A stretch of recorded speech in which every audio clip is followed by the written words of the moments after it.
Latino and Black. And I think we just so a part of each other's cultural significance, not only as tropical people, but even here in the United States, where the multicultural, because the U.S. ain't got no culture. They shit is all our shit.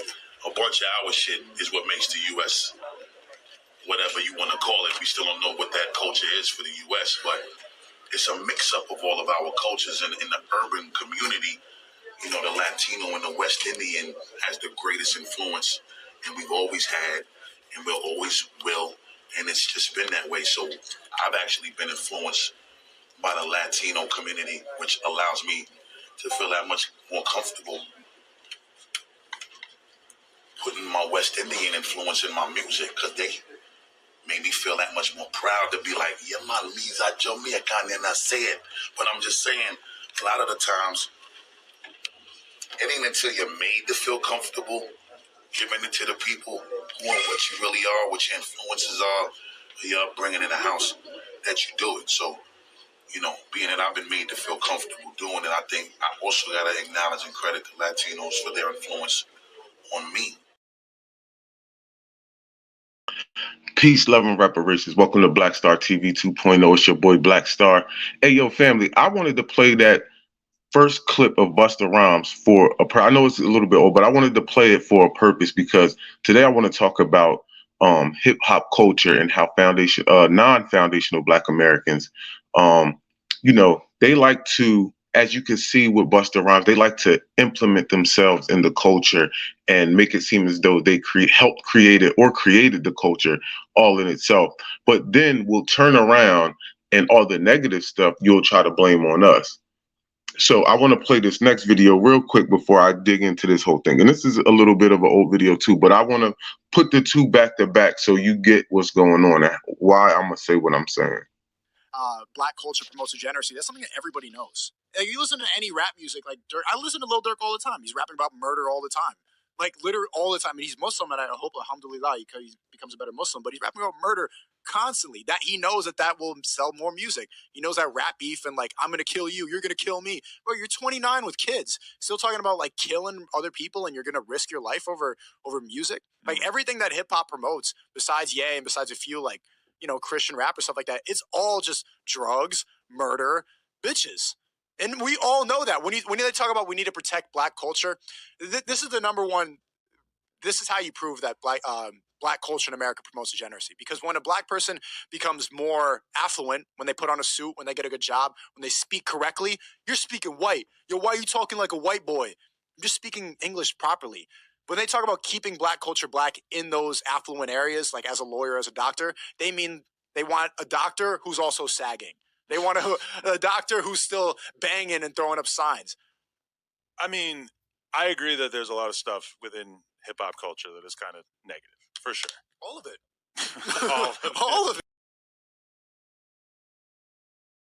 Now you see what I'm saying? You see how they try to switch and flip flop. Now the negative stuff is all us, but the creation of it was all of y'all. You feel what I'm saying? Y'all had the 50-50, or you either just did it all yourself. And you try to X us out, and you make us seem as though we are the you know, the degenerate part of hip hop, and we're the reason. You get what I'm saying? But now watch this. He talked about the promote, like it promotes degeneracy, but that's why I put those pictures there, because the people who actually, the promoters and the companies that have the promotion companies and the marketing companies are all white. And then watch this, family. Hold on, because they actually wrote a book on this, which is actually called Understanding the White Mainstream Appeal of Hip Hop Music. Is it a fad or is it a real thing?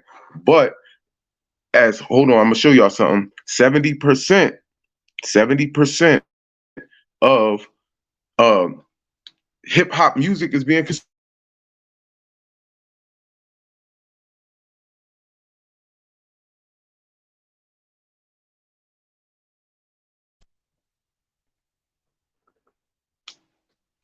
So being as though 70% of the music y'all are engaging and indulging in the degeneracy that's being promoted by other non-Black people, right?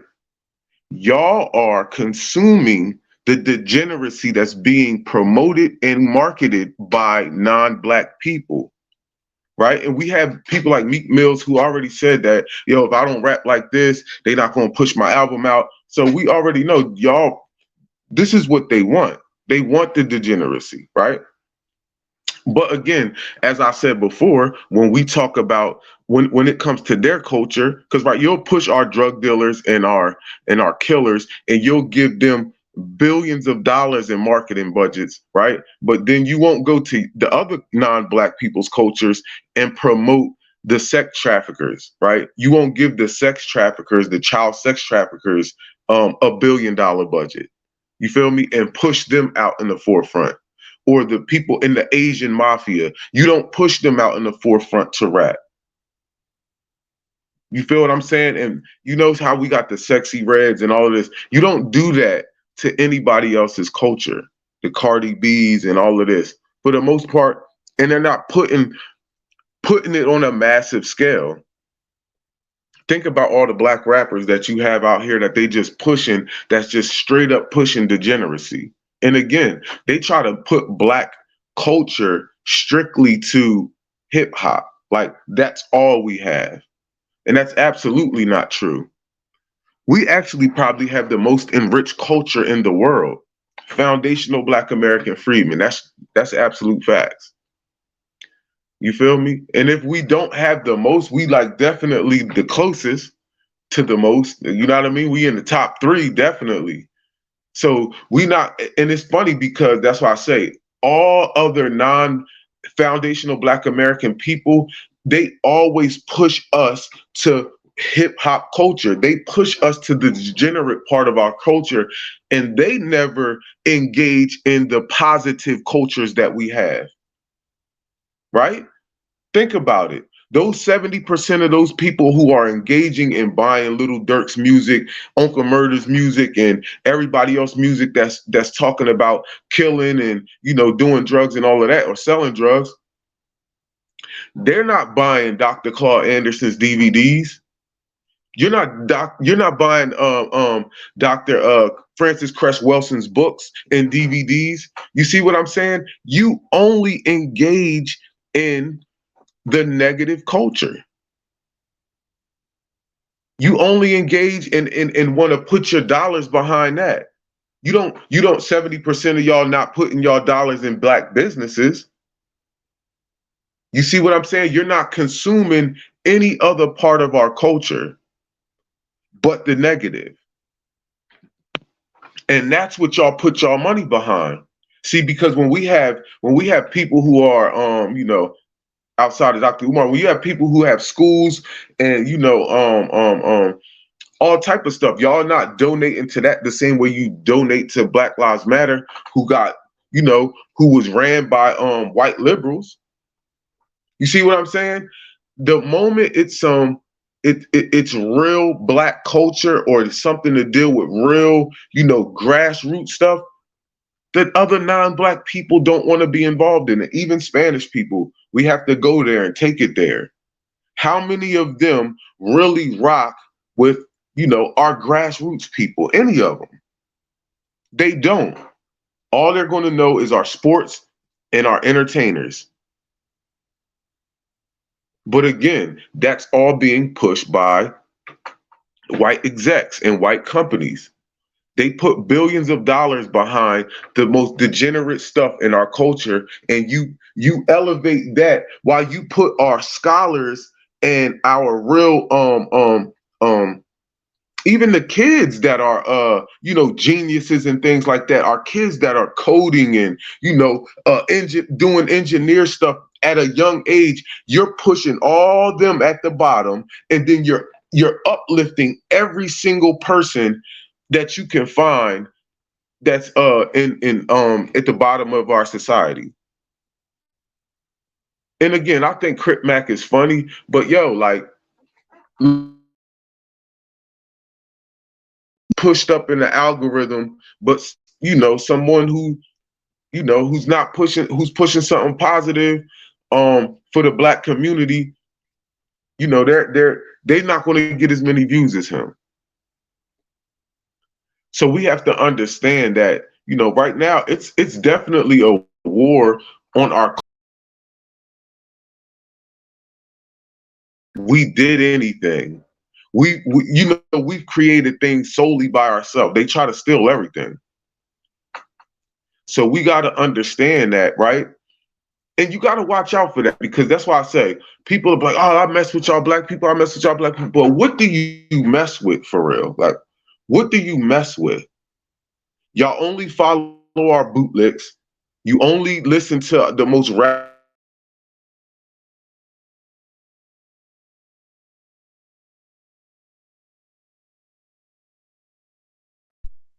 and that's how you try to define us. Think about that. That's how you try to define us. But I'm gonna let y'all go, family. I just wanted to, to break that down because, shout out to Tariq. He's actually doing a documentary on the foundation of hip hop. So definitely check that out and look out for that. But I noticed, even I was watching Doggy Diamond the other day, and this ain't no like, no shots or whatever, but he was talking about um foundational Black Americans in the beef between us and, immigrants. And I'm like, yo, you ain't really putting it in context, because he was talking about the rap stuff. And then he was just like, yo, out of nowhere, it just became this whole, y'all them and we us. And I'm like, nah, you ain't really breaking that down right. Like, when it comes to that, them again, you have this stuff like where Busta Rhymes is like doing this, and like all of a sudden you're like all into this Jamaican shit. When you was first in hip hop, you wasn't talking any of that. Yo, to the point, I'm gonna be honest. I knew he had a little bit of an accent, but I never knew he was Jamaican. I'm gonna just keep it a buck. You feel me?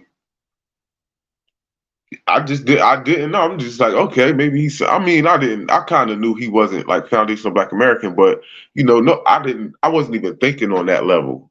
You feel me? And he definitely wasn't coming off that type of time. But now all of a sudden you're off that, and you're just like, and you're talking about the culture. Everything is culture with you, and you're trying to take West Indies, um, um, Puerto Rican, and like, yo, you're bringing all that Spanish, Hispanic. You're bringing all that, and you're not saying anything about foundational Black Americans. And the moment you do bring it up, you're like, America ain't got no culture. America ain't got no culture. See what I'm saying? And then that's why I say the only part of American culture, of Black American culture, that they want to link us to is hip hop. My mom's not part of hip hop, but you're gonna act like all of us is just into hip hop, into rap, into the drill music. All of us not even into sports. You get what I'm saying? So again, we have to understand that this is being pushed by white people or non-black people, because there is some other races that own these, like, and the guy who owns Empire is not white, right? But he's not foundational Black American either. You feel what I'm saying?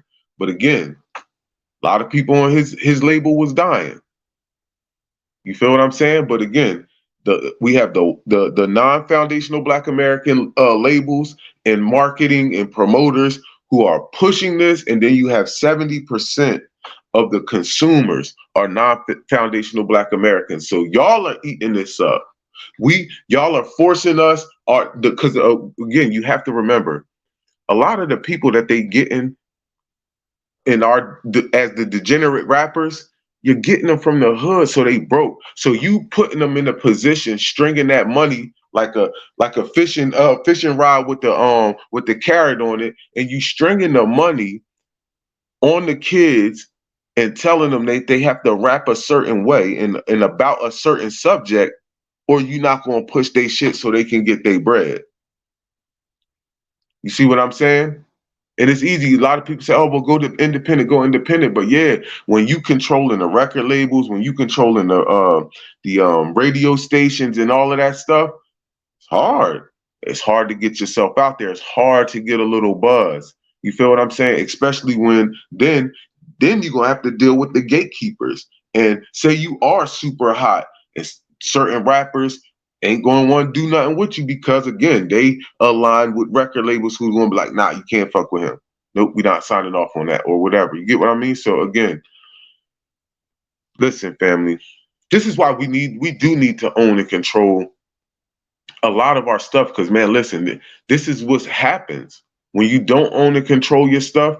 This is what happens. People can try to wipe you out. People can easily, push the narrative to make us look crazy, right? Because we don't own and control any of it. We don't own the publishing, the promoting, so at